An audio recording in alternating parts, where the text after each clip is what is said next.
एक श्रीनाथ द्वारा के पूर्व में बहुत पहले साग घर की सेवा करते थे बाबा साग घरिया बाबा। पूज्य श्री राधा कृष्ण महाराज जी की कथा में आते रहते हैं।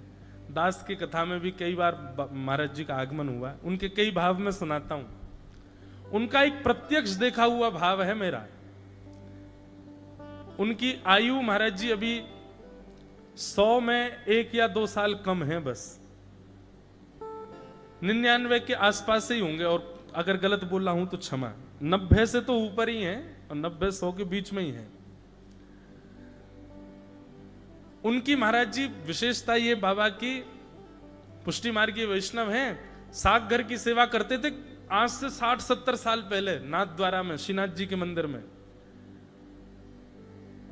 श्री राधा इस नाम को महाराज जी उन्होंने इतना आश्रय बना लिया अपना। दुनिया में कहीं भी जाएं गाड़ी से जाएंगे, भारत से बाहर नहीं जाते, भारत में ही जाते हैं, जाएंगे गाड़ी से। और जब गाड़ी में जाएंगे किसी ने भी राधा नाम ध्वनि गाई होगी, उसकी आवाज सुनते हुए जाएंगे, राधा राधा राधा, बस वही सुनते रहेंगे, श्री राधा श्री राधा श्री राधा। एक बार का प्रत्यक्ष महाराज जी भाव ऐसा, जोधपुर में मेरी कथा चल रही थी और महाराज जी को रात में ज्वर आ गया। तो मुझे संकेत मिला कि महाराज जी आज अस्वस्थ हैं, कथा में नहीं आ पाएंगे। तो दूसरे दिन जब कथा में उनके सेवक पधारे तो उनसे मैंने पूछा, मैंने महाराज जी कल कथा में नहीं आए, अस्वस्थ हो गए? बोले हाँ, महाराज जी को बुखार आ गया था बहुत जोर से। तो मैंने कहा बुखार आ गया तो फिर डॉक्टर को लेके गए? बोले नहीं महाराज जी, तो आज तक का नियम है कि महाराज जी को ज्वर आ जाए, खांसी हो जाए, जुकाम हो जाए, डॉक्टर के पास कभी नहीं जाते। बोले तो? बोले महाराज जी लेट जाते हैं और जितने लोग भी आसपास होंगे उन सबको बोलते हैं हमारे बिस्तर के चारों ओर बैठ जाओ, और शर्त है, सौगंध देते हैं सबको, क्या? कृष्ण नाम उच्चारण मत करना, केवल श्री राधा श्री राधा श्री राधा। और जितने भाव में गा सको, जितने ऊंचे स्वर में गा सको, बस वो तारतम्य टूटे ना, जब तक बाबा स्वस्थ ना हो जाए गाते रहो। और जैसे जैसे राधा राधा राधा राधा राधा राधा श्री राधा श्री राधा श्री राधा कीर्तन होता रहता है, ज्यों ज्यों कीर्तन अपने भाव में तरंग लेता है, ज्यों ज्यों कीर्तन में गरज आनी प्रारंभ होती है, त्यों त्यों बाबा उठ करके बैठ जाते हैं, स्वस्थ हो जाते हैं, बिल्कुल निर्मुक्त हो जाते हैं और पूर्ण स्वस्थ होकर के अपनी सब क्रियाएं करते हैं। ये कोई कही गई सुनी हुई बात, ये मैंने प्रत्यक्ष देखा। बाबा फिर कथा में भी आए। 95 वर्ष के ऊपर के व्यक्ति को ज्वर आ जाए, वो चल फिर पाए? नहीं, कथा में आते हैं, खूब बैठ के कथा सुनते हैं, 56 भोग लगवाते हैं। और महाराज जी वो कभी भी आ जाएं कथा में, उनको पता चल जाए कथा चल रही और वो आ गए, अभी मानो अभी आ गए, तो हमको कथा का विषय बदलना ही पड़ेगा। कोई भी विषय चल रहा हो उस विषय को वहीं विराम करो। क्या? बोले श्री राधा रस सुधा सुनाओ, श्री किशोरी जी की लीला सुनाओ।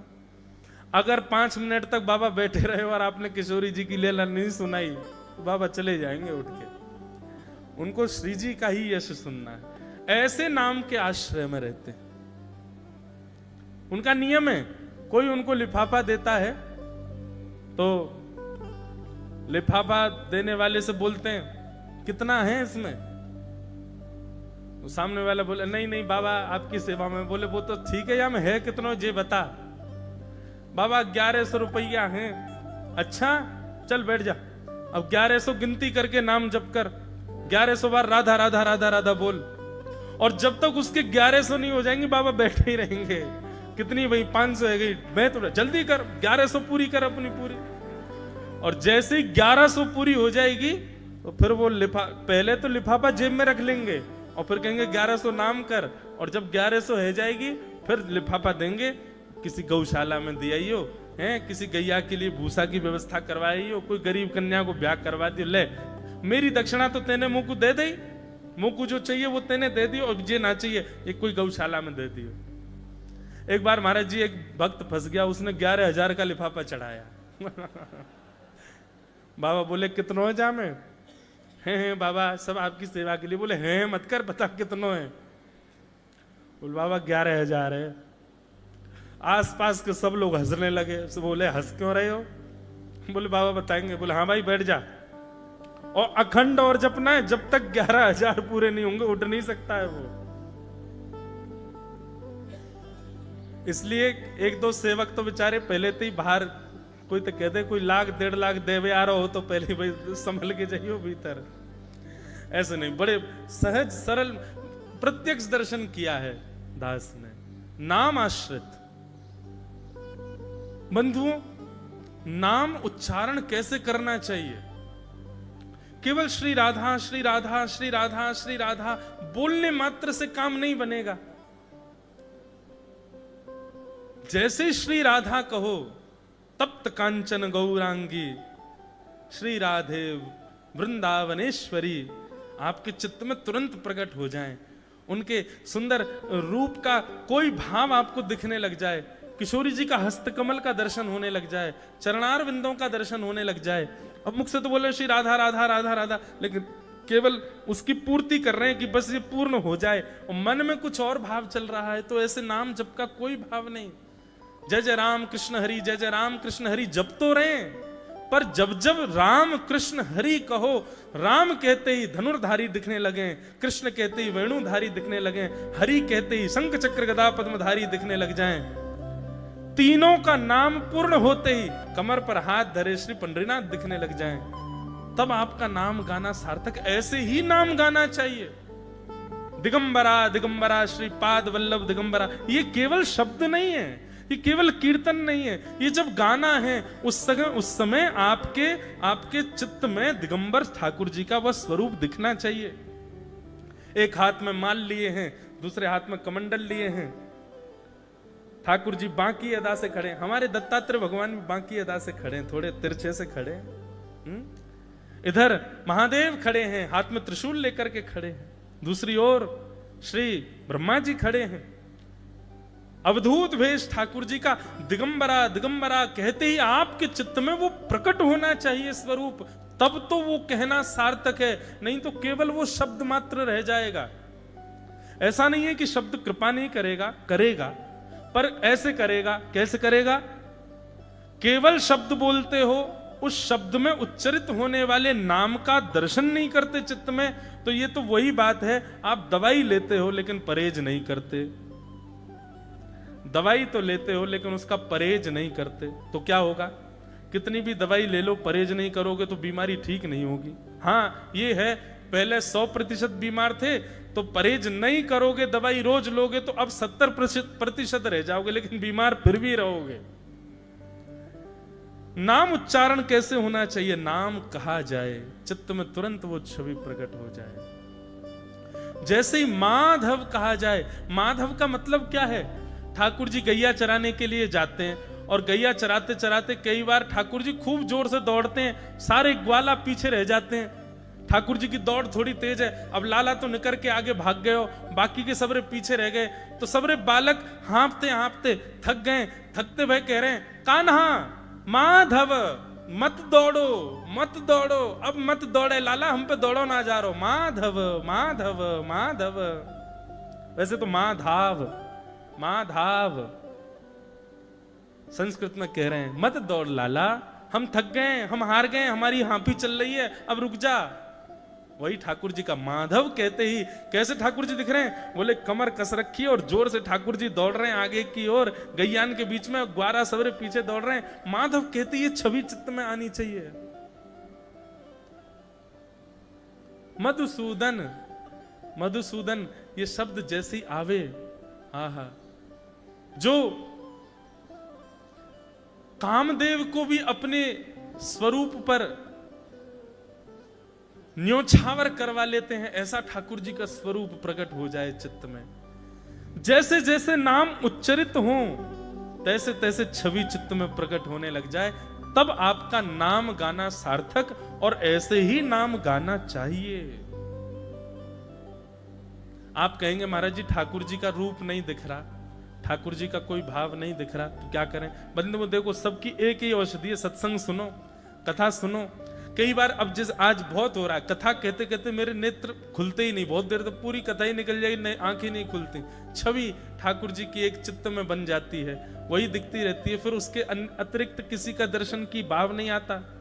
मन में आता है यही दिखते रहें और इन्हीं को सुनाते रहें। ये छवि चित्त में प्रकट होना यह भी गुरु कृपा और सत्संग की कृपा से होता है। सत्संग जब आप सुनते हैं, कथा केवल सुनते नहीं, उसका एक चित्रण बनाते हैं। चित्रण बनाना तो पड़ेगा, तभी तो छवि चित्त में आएगी। तो नाम। एक गोपी अपने सिर पर एक डलिया में बहुत सारे फल लेकर के और बेचवे के काजे जा रही है, और रास्ता भर कहती जा रही है, अरे कोई आम ले लो, कोई सेब ले लो, कोई अमरूद ले लो। अन्य अन्य फलों के नाम लेती वही जा रही है और पूरे ब्रजमंडल में चिल्लाती वही जा रही है, आम ले लो, सेब ले लो, अमरूद ले लो, संतरा ले लो। उस स्वर को जब नंद नंदन ने अपने नंद भवन में क्रीड़ा करते हुए श्रवण किया, नन्हे से गोपाल जी हैं, केवल 3 वर्ष की आयु है ठाकुर जी के, मोटे मोटे पांव, मोटे मोटे हाथ, ठाकुर जी को नेक्स सो पेट, बटुआ सो मुंह, और ठाकुर जी क्रीड़ा कर रहे हैं। और क्रीड़ा करते करते तोतली बानी में यशोदा मैया से कहने लगे, बोले मैया मैं फल खरीदवे जाऊंगो। मैया बोली, लाला फल ऐसे ना हो मिलो करें, फल बेचवे वाले को कछु देनो पड़े, तेरे पास तो कछु है ना है, तू कमावे धमावे तो है ना है, इतना बड़ो है गो, अब वो घर में बैठो रे। 3 वर्ष के हैं ठाकुर जी बस। ठाकुर जी बोले, मैया जे नंद भवन कौन को है? बोले 13 है। इन 9 लाख गैया कौन की है? बोले जेऊ तेरी है। और ये नंद बाबा कौन को है? बोले येऊ तेरो पिता है भैया। और मैया तू कौन की है? बोले मैं भी तेरी हूं। तो फिर मैं इतनी सबरी संपत्ति को मालिक हूं, तू यूं कैसे कह रही है? मैं कछु कमाऊं धमाऊं ना, ये सबरो मेरो ही है मैया। और मैया देख आज मैं तेरे सामने फल खरीद के लाऊंगा। मैया बोली जा, मैं भी तो देखूं कैसे जाएगा। सो ठाकुर जी फल खरीदने के लिए जा रहे हैं नन्हे से ठाकुर जी। और कहां लेके जा रहे हैं? बोले जल्दी से जहां पर सारे सामग्रियां रखी जाती हैं, ऐसे सामग्री गृह में गए और वहां से 2 मुट्ठी गेहूं अपने हाथ में भर के, और नन्हे से 3 वर्ष के ठाकुर जी इतने इतने से हाथ ऐसे अंजलि में गेहूं भर के, और ठाकुर जी अपनी मटकीली सी चाल बाकी अदा से उछलते कूदते भय और फल बेचवे वाली के पास फल लेवे जा रहे हैं। यशोदा मैया एक झांक करके एक तरफ से ठाकुर जी की इस लीला को देख रही है। अब कूदते भय ठाकुर जी जा रहे हैं। जितने गेहूं लिए, कितने गेहूं आए होंगे ठाकुर जी के हाथ में? ज्यादा से ज्यादा आए होंगे 25-30। और वो यूं उछलते उछलते गए, सबरे गिर गए। विक्रेतु कामा खिल गोप कन्या, मुरारी पादार्पित चित्त वृत्ति। अरे कोई आम ले लो, सेब ले लो, अमरूद ले लो, कहती हुई जैसे ही जा रही थी तभी उसकी दृष्टि पड़ी एक गली में, और वो गली जा रही थी नंद भवन की ओर। नंद भवन से नन्हे से बालक, नन्हे से सांवरे सलोने ठाकुर जी, छोटी सी धोती पहनी है, हाथन में पद्म राग के कड़ूला पहने हैं, गले में कौस्तुभ मणि पहनी है, सुंदर घुंघराले केशन को गूंथ करके यशोदा मैया ने ऊपर सुंदर मोतीन से लड़ बांध करके वहां में एक मोर पीछ लगायो भयो है। नन्हे से ठाकुर जी इतनी व्याकुल भरी दृष्टि से देख रहे हैं उस फल बेचने वाली को कि कहीं चली ना जाए, वहां से पहले मैं जाके आते फल ले लूं। ठाकुर जी के उस रूप को देखते ही वो फल बेचने वाली वहीं रुक गई, देखने लगी सुंदर से ठाकुर जी को। ठाकुर जी बाके सामने जाके खड़े है गए। उसने अपने फल की डलिया नीचे रखी। ठाकुर जी फल देख रहे हैं कौन से लेने। अब उंगली करके ठाकुर जी कह रहे हैं जेवारो दे दो, जेवारो दे दो, ये दे दो, ये दे दो। करते करते करते पूरी डलिया ही कह दी, बोले सबरी दे दो। गोपी बोली, अरे लाला ये सब ऐसे ही ले जाएगो, कछु देगो ना मुंह को? अरे ऐसे ना मिलो करे, कछु देनो पड़े, चल कछु दे मुंह को तभी मिलेगी। ठाकुर जी बोले तो फिर रो काई को रही है, मैं ऐसे थोड़ी लेके जाऊंगा, नंद बाबा को ला लाऊं, मेरी सभी संपत्ति है, मैं अपनी संपत्ति में से कछु हिस्सा तो को दूंगा तब पल लेके जाऊंगा। अच्छा दियो, कहा देगो संपत्ति में? तो जितने गेहूं ठाकुर जी भर के लाए वहां में से केवल एक बचो ठाकुर जी के हाथ में। और ठाकुर जी मुट्ठी खोल के वो एक गेहूं ले में और बड़े संकोच वश कि अब एक ही बचो कहा करूं, ले जे है उस एक गेहूं के दाने को अपने हाथ में लेकर के कोमल से ठाकुर जी की उस मुखाकृति को देख करके वो फल बेचने वाली की तो सुध बुद्धि चली गई। ठाकुर जी बोली अरे नजर लगावेगी मुझको, चल जल्दी फल दे दे। बोले फल दे तो दूं, लेके कैसे जाओगे? 4 आम के बराबर के तो तुम स्वयं हो, एक आम के ऊपर एक ऐसे 4 खड़े कर दूं तो इतने बड़े तो तुम खुद ही हो, कैसे लेके जाओगे? ठाकुर जी बोले बड़ी चिंता। तभी गोपी ने की अच्छा आओ मैं दूं। ठाकुर जी को हाथ पकड़ करके उनकी कारी कमरी खोली, उनकी पीतांबरी ने ढीली करी और ठाकुर जी के कछु फल तो कमरिया में बांध दिए, कछु पामन में बांध दिए, कछु हाथन में बाजूबंद बना के बांध दिए, कछु गरे में लटकाए दिए। ऐसे कपड़ान में फल भर भर के ठाकुर जी के पूरे अंग में फल लटका दिए। अब ठाकुर जी को पेट तो है गयो ऐसो, यहाँ ते कमर निकल रही है, पीछे ते निकल रहा है, पीछे बस्ता की तरह वहां में कपड़ा में फल बंधे भये हैं, हाथन में बाजूबंद में भी केला आदि आदि सब बंधे भये हैं। और ऐसे ठाकुर जी मटकते भये, उछलते भये और बड़ो श्रम है रोए, उठा नहीं पा रहे पाम को, इतना भारी है गयो पाम। और जैसे तैसे खिसक खिसक करके नंद भवन की ओर जा रहे हैं। इस रूप को जब उस फल बेचने वाली ने देखा, उसने अपनी फल की डलिया उठाई और फल की डलिया उठा करके जब सिर पर रखी तो आगे चलते हुए नेत्र बंद हो गए।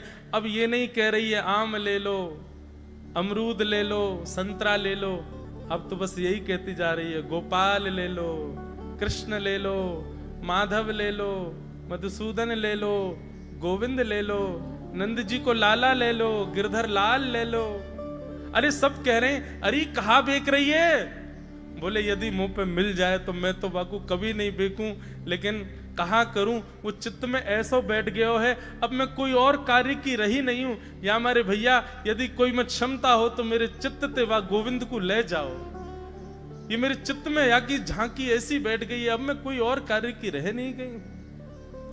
विक्रेतु कामाखिल गोप कन्या मुरारी पादार्पित चित्त वृत्ति दध्यादिकं मोह वशाद्य भोज्य गोविंद दामोदर माधवेति।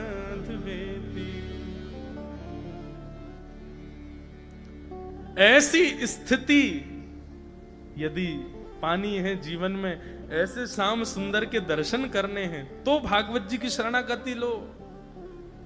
वैद्यम वास्तव मत्र वस्तु शिवदम, कल्याण प्रदान करने वाले श्री कृष्ण रूपी वस्तु को ही केवल प्रदान करती हैं भागवत जी। ये प्रस्तुत वस्तु है, मतलब आप मांगोगे तुरंत मिलेगी, और अन्यत्र कुछ मांगोगे तो भागवत जी फिर व्यवस्था करेंगे, ठीक है घर बनवानो व्यवस्था करेंगे, ठीक है सोच विचार के देंगे। लेकिन यदि भागवत जी की शरण में आकर के कहा हमें तो कृष्ण चाहिए, तुरंत आपके गोद में ही ठाकुर जी बैठ जाएंगे।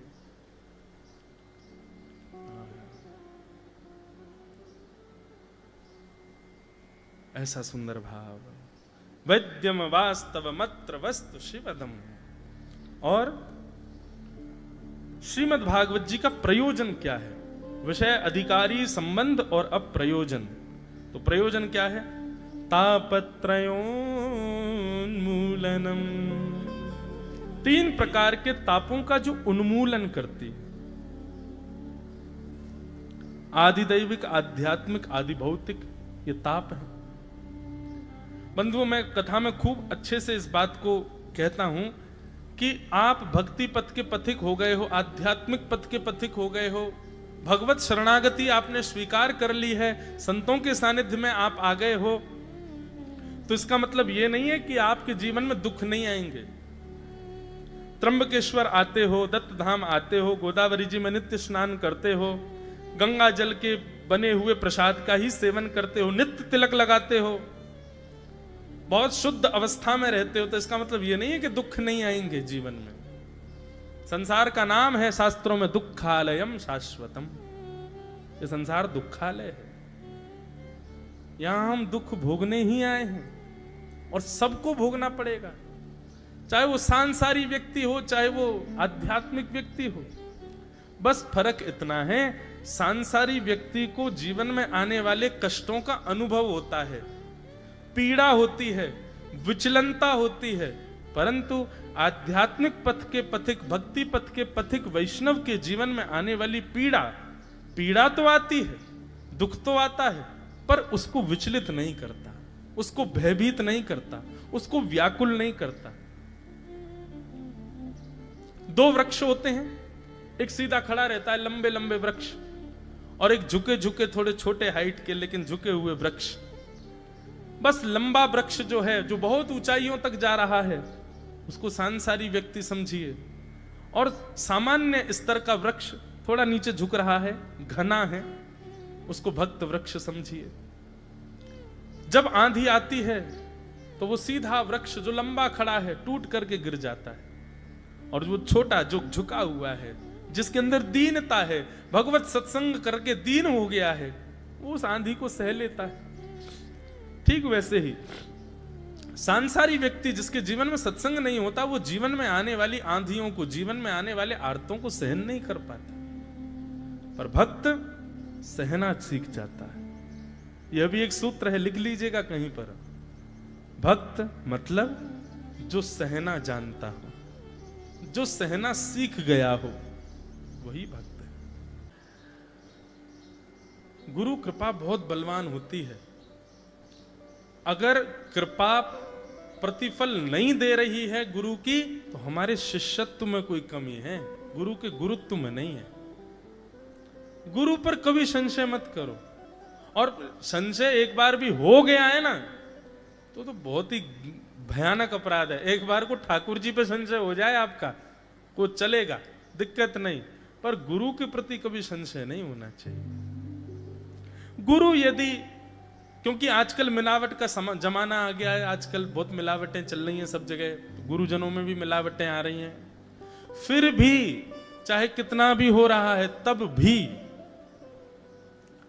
गुरु के गुरुत्व में यदि किसी भी प्रकार का अपराध गुरु कर रहा है, तो गुरु भोगेगा, ठाकुर जी छोड़ेंगे नहीं उसको। पर आपके चित्त में कभी अपने गुरु के प्रति यह भाव नहीं आना चाहिए कि इनमें ये दोष है, या ये इस चीज से थोड़े से कमजोर हैं, या गुरुदेव हमारे बलवान नहीं है, आदि आदि जो भी बात। कभी अगर अपने पद से थोड़े से विचलित दिखाई दो स्वयं को, तो यही विचार करना, गुरु के गुरुत्व में नहीं, हमारे शिष्यत्व में ही कोई कमी है, हमारे शिष्यत्व में ही अभी योग्यता नहीं है कि हम उस भाव को प्राप्त कर पाए।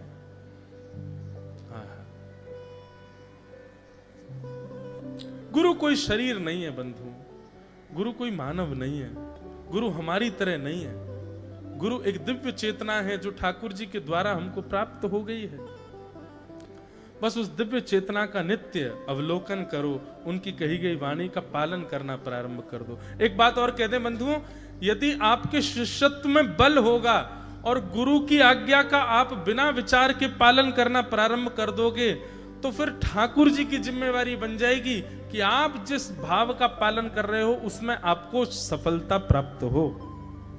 गुरु ने कोई आज्ञा कर दी और आप उस आज्ञा का पालन करने लग गए, गुरु के गुरुत्व को एक तरफ छोड़ो, आप अपने शिष्यत्व में यदि आपका बल होगा, तो गुरु आज्ञा जिसका आप पालन कर रहे हो उसकी पूर्णता फिर आप नहीं करते, ठाकुर जी करवाते हैं आपसे। गुरु के गुरुत्व में इतना बल है। ऐसे गुरु को हम प्रणाम करते हैं। और भागवत के गुरु तो एक ही हैं, श्री सुखदेव जी महाराज, उनको वंदन करते हैं।